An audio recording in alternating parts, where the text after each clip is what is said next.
Hello, it's very warm and a little bit noisy, but we're here in Rough Trade in New York with Rao Reynolds from Shikari. Post-stage, post-show, post-press tour of Spark, so I'd say worn down. I'd say fucked on a scale of like 1 to exhausted at this point. How's it been so far? How has actually running around doing the Spark been so far? It's been it's a bit of a blur, but it's been amazing. We've done like 3 days of press over here and then a load of stuff in the UK. But it's all gone really well. And we're off to Toronto tomorrow to continue it. So, yeah. Thank God. Happy. Get all those Canadians to be very excited and happy that you're gracing their presence. Yeah, I mean, I love Toronto. It's a very cool city, so very nice. And you have entered the charts now officially at 5. Yeah. I know you were there. We were at 3 for a while. Yeah. And then Ed Sheeran. What a bastard. Fucking Ed Sheeran. And Van Morrison. I liked Van Morrison. Not anymore. I'm sure he's devastated. He's like, I'm personally wounded by this egregious statement. Exactly. So the Spark feels like very much a personal album. And I feel like, and I could be completely talking out my arse here, but I feel like it documents you through a very particular period of revelation and self-discovery through a particularly traumatic political and social climate that we're in. Is that fair to say, or is that completely off the mark? No, that sounds pretty spot on. Yeah. So, was there anything different writing this album compared to the other albums that you've done? Because sonically, it's like you took all the best bits of the other Shikari albums and put them in one album, because they all sound different in their own way. Yeah. So, was there a change in the way that you approach the writing with this album? Not in terms of the creative process, but we've never had an album where I've like had a total vision of like what this is going to sound like. Like before, I kind of write some demos, take it to the guys, and it sort of serendipitously comes together. Whereas with this one, like there was a real focused sort of new direction, new sound in mind.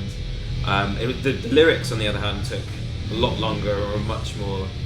Well, very difficult to write, but I think it was strange because there was, as you say, there's such a tumultuous period, like socially and globally and politically, and as well I was going through all sorts of experiences in my personal life, very negative, but like for some reason the music that I started writing was still positive. Like I don't know why that is, that there's a sort of a relentless hopefulness that's like embedded in what Shikari do. So that was kind of strange, but like it all eventually sort of came together, and there was like a few things turned around, and I think with like Corbyn in the UK and like various other little hope started to be ignited like in various ways, and then it was like, okay, I can actually put lyrics to these more hopeful tracks now, and like it's not going to feel out of place or dishonest. So I guess the kind of obvious and or extremely awkward question to ask at this point is, how did you manage to stay positive while going through a breakup? Well, I didn't really. I mean, I think, do you know what I mean? Like, well, I think like before anything else, I'm a realist. So like, you know, there's a lot of, I don't like the sort of the intense. Oh, you have to stay positive. Like you know, it's kind of like, I think like sometimes like your world is just going to shit, and you just like. It's okay to be upset. Yeah, exactly. Yeah, so I think there was certainly that. You know, I was always like, I think in the deepest, darkest moments, I like didn't really see like a way out. Not so much just the breakup. I think like because I just lost my last 2 grandparents.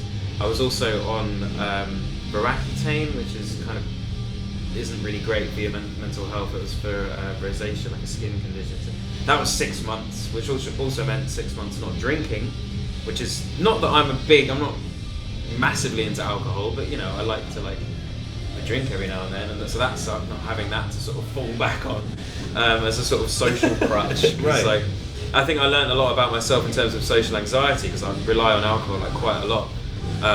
So yeah, there was just so much going on, and so for a period of time I was definitely like, I didn't really have much hope. I was just like, well, this is going to be the worst year of my life, and you know, I'm going to have to deal with it. But no, it was you know, I think there was always that whether you sort of realise it at the time, maybe even just subconsciously, you always sort of think like, I'm going to come through this stronger, more experience, more knowledge about myself, about the world, about whatever, and that's kind of the key thing to the album, about even if you're going through a period of hardship or adversity, there's going to be positives that come out of it.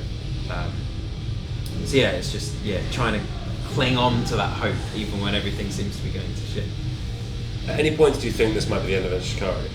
Was there a day that you woke up and you're like, that's it, like this is it, game over? Yeah, so it all sort of kicked off summer of 2015 when I had like a massive panic attack, basically. I think mainly just through exhaustion. Was hospitalised for a bit, and then after that I had like 3 months of insomnia, which was grim as fuck. But basically after that initial like panic attack, and then like a week of, I didn't sleep for 6 days, which was very strange. And at that point, very strange might be a slight soft serving of what that is. Yeah. I didn't sleep for 6 days. Very strange. I think weird that was, like, seeing pigeons just flying around my head. It was a really surreal, difficult period. But yeah, there was like a few days where I was like, I don't know, because we cancelled a show, which we never do. We somehow got through Download Festival, which I have no recollection of that gig. I was like pumped full of drugs and just pushed onto stage. Like they had like the rock and roll doctor who gave me an injection in the arse of like all these like nutrients and stuff. I don't know.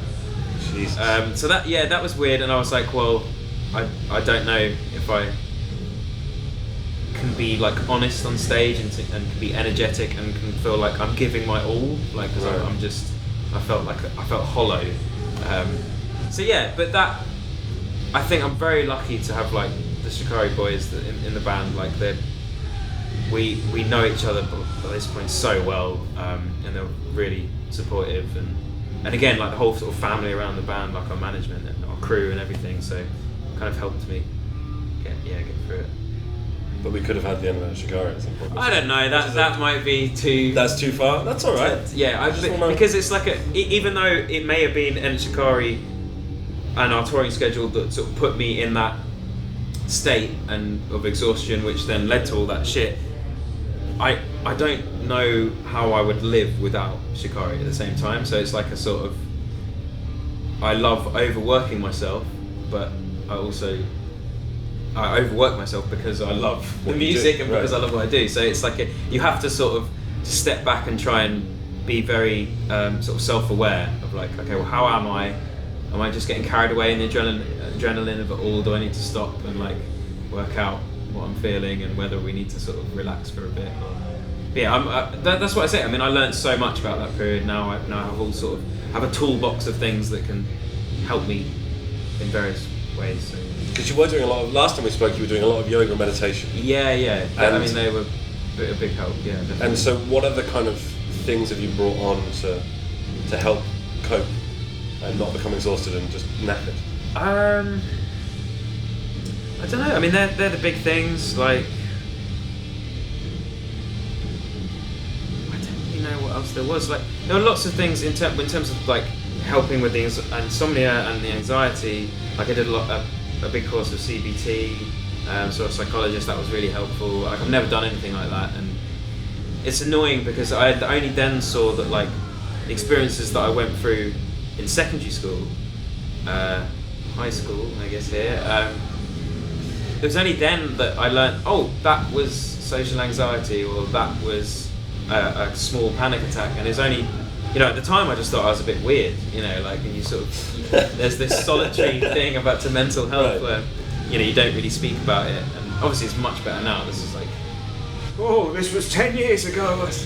Do you feel old, by the way? Do you feel really old? Thinking that like you just had a 10-year anniversary for Take to the Skies. Yeah, it's weird. When I remind myself that I'm 31, I'm like, oof. But like I don't feel old. Like I'm like, I feel quite healthy. I feel very energetic and loving life. You do seem to have a very renewed sense of ferocity on stage. Right. To preface this, we're in Rough Trade. The venue we've just witnessed Enter Shikari and it was like what 150 cap, if that. Yeah. I think like St Albans Village Hall, like Esquire's third room, Bedford. Yeah. And you smashed your second microphone, which is impressive. 10 out of 10. Congrats on that, by the way. And you've got these new dance moves that were just frenzied and amazing. Thank you. Where did they come? Where have you learnt these new sort of awesome shapes that you throw? I don't know. I just like to dance. I don't like sort of sit down and learn things. I like to convulse to music, basically. I think I dance about 67% of the day. Like this is a strange period of the day because I'm not dancing. I'm quite fidgety. I'm like constantly, you know, like if you're in the kitchen and you're making a meal, you're just like constantly dancing. So that's kind of my life. My life through dance. Yeah. That's a great autobiography title, by the way. When I read My Life Through Dance. Yeah. Every chapter's just a bizarre move that you're in halfway through. Yeah, that speaks, volumes. Obviously. About various things. That's layers, man. Layers. It's like an onion. Yeah. To continue sort of with the theme of hope and getting through stuff, the spark dropped and I had one of the most overwhelmingly positive reactions from a fan base that's been with you loyally for a long time. I fucking love them, yeah. To the point where they can sell out venues in the UK that are stadiums, that Muse and Elton John and all that kind of stuff can fill equally as well. How do you deal with the small pocket of people who fixate on very bizarre things like your haircut and glasses, or call you a sellout, or talk about how you are a cuck because you discuss politics in your lyrics?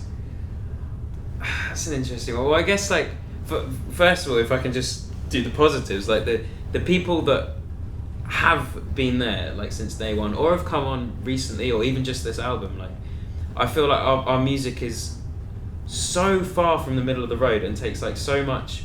It takes time to like immerse yourself and understand what we're trying to do. So like I feel so close to the people that dig this music because I know they've put the work in, they've had to put the effort in. This isn't sort of manufactured pop music where you can hear a song, whistle it down the street, and then you're bored of it the next week. Like you have to sort of delve in and give it the time. So big love to everyone that is giving it the time.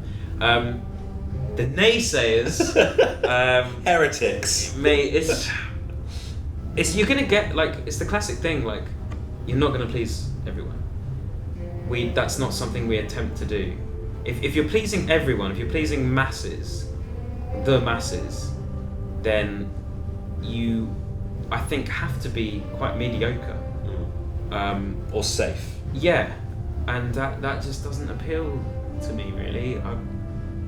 And I think that's impossible as well. It is impossible to appeal to everyone.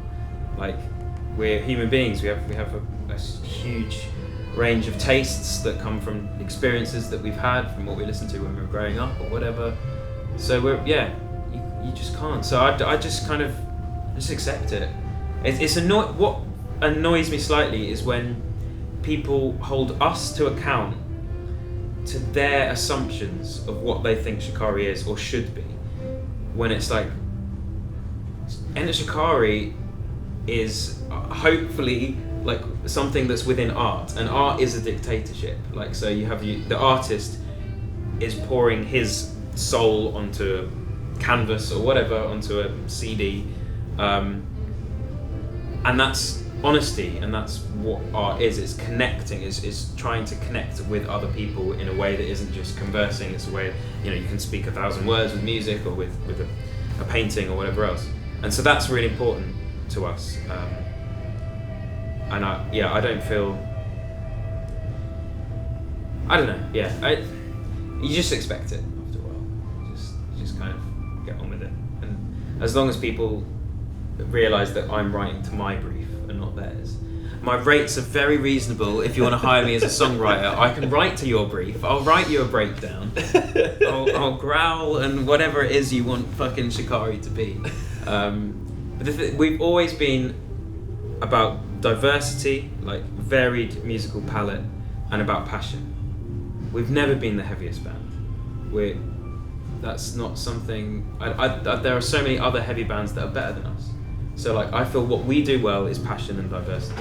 Arguably, when you came out with Taste the Skies, you were called Scene Kids, and it was an emo culture. Yeah. It wasn't even heavy. It was emo scene pop. MySpace scene core. There was a lot of neon on you at some points. And brightly coloured shorts. We've and gone through a few different, kind of vibes. Vibes, but always good vibes. Yeah. All good vibes. You collaborated with Big Nasty on Supercharged. Do you have any other and you've obviously got a massive history of collaborating for one-off singles here and there. Do you have any other collaborations in the works? No, I always feel shit when I answer this question because like it's not really something I think about. If I meet someone and we connect and we work out doing some music together, then that happens. But like it's not really something I think about. Like for me, music, like creating music, is quite a solitary thing. Like even with the guys, like I'll make something and take it to them, and then we'll flesh it out together. Like so, for me, it takes like a special, I don't know, like connection with someone to want to make music. It kind of terrifies me a little bit. Like I don't know, 'cause it's it's a like with this album, you're bearing your soul, so you can't. I don't want to just like find some celeb or some big artist that like I look up to, like, oh, I wish I could make music with him. Well, I don't know. Do I want to make music with him? Who knows? Let's have a chat first. Yeah, We've got to wine and dine Rue Reynolds before we settle down in bed and write a track together. I like That's that. it. It's like old school romantic. Yeah. So what's the game plan for the next 5 years in terms of you and the band and getting through wherever we are currently, and or avoiding nuclear obliteration or intense poverty from Brexit? It's really That's nice a big that I can have these question. conversations, by the way. Remember when I couldn't talk about it? I was like, I can't discuss any of this. Now it's like, hey, let's talk about all these like horrendous things happening. I don't know. It's a very strange period where it's just shock and surprise and weird thing after weird thing just happening. It's nice being over here and like speaking to people and trying to get a vibe for like what we can do, to sort of battle against this new found global nationalism or whatever is this kind of retreating back into yourself. It's weird because it seems a lot of the time it's very macho people that like dig nationalism or far right, whatever you want to label it as, but it's quite a cowardly thing. Like when you sort of retreat to your borders and everyone else is a foreigner or an alien, you get this very strange xenophobic sort of mindset. And if you said like 10 years ago to anyone like is nationalism a danger? It's like, no, not really anymore. It's just this kind of quaint patriotism, isn't it? And now it's suddenly just blown up. Like UK, Europe, like all the far right parties are on the rise, and then obviously Trump here. So it's just like suddenly like whoa, we've all kind of lost our footing, I think, a bit, and we're just like, okay, how are we going to combat this? And kind of it's difficult as well because everyone. I think one thing that doesn't get spoken about enough is how social media is creating the echo chambers that embolden people's own views. So they only see views that they agree with. So then they're so emboldened in their own views and their own mindset and philosophies and how things should be or whatever, that when they encounter someone who even has a slightly different take on life or politics, then it gets heated very quickly because you're like, well, no, what do you know? Like, because that person has only heard their own views be emboldened. Sorry, I just keep saying that phrase over. It's alright. But yeah, it kind of, so then it puts us in a really sort of nasty state where like it's all about debate and argument and sort of, winning and losing instead of like understanding what people's problems are. Because normally at the end of the day, like we all kind of, we have the same needs as humans. Like we need to eat and we need to have water and have shelter and have community, and it's just like trying to find out the best way to organise society. Sorry, I'm fucking rambling now. It's alright. I feel like we're touching upon literally Meltdown, Take My Country Back, and various points that you've already kind of been like, well, here's a thing that we should be like discussing, and it's Yeah. like, well, no one listened to us at all. Fuck those guys. Shit. Well, thank you so much for taking the time out. I trust that everything's going to be all right. I'm excited to see you back in St Albans. Yeah, man. You've got the big stadium tour coming up, Yes. and it's all in quadraphonic again. Hell yeah. Thanks for doing it while Yeah. I'm still out here. I appreciate that. It's just being like, Oh, no, you man. missed out the first time, and fuck you, you're gonna miss out again. Shit. Oh man. I was hoping you'd come and play one of the big, maybe Madison Square Garden. One day. We're trying. We're trying, man. Is there anything new for that you've done? Have you done anything? Because one of my favourite set pieces you did was Mothership, where you did the strobes and you all froze. Oh no, just Stabilize. Oh, sorry. yeah. And you all froze, and then the Mothership where you had the UFO going around. Yeah. Are you doing anything similar to that this time, or anything? I mean, new? it's a whole different setup. Obviously, we're still doing the surround sound, so there's all that, and we learned so much on the last tour because that was the first time we did it. So it was a quite intense learning period of just Right. like 3 months of learning how to do quadraphonic sound. Right. Yeah, it's difficult, but yeah, I feel like now we're much more confident, and I think it's going to be. You can't be there, but like I think it's going to be much better than the last tour. And yeah, it's a complete like. We haven't even confirmed the whole production and setup yet, but yeah, it's all new. It's a new set. It's going to be again quite sort of theatrical is probably not the right word, but you know, it's not just us, just four guys playing music. There's like a narrative through the set, and it's about the onslaught of the senses. You know, the lights being in sync with the music and everything else that's going on. So. I'm excited. I can't wait to get the DVD. Yeah. It'll be great. I'll listen to it at home. Also, you owe me Acid Nation. You promised me Take to the Skies. You were like, yeah, we'll throw an Acid Nation. Yeah, I'd love to play that again. But no one will listen to it. I actually wanted to, but it was who was it?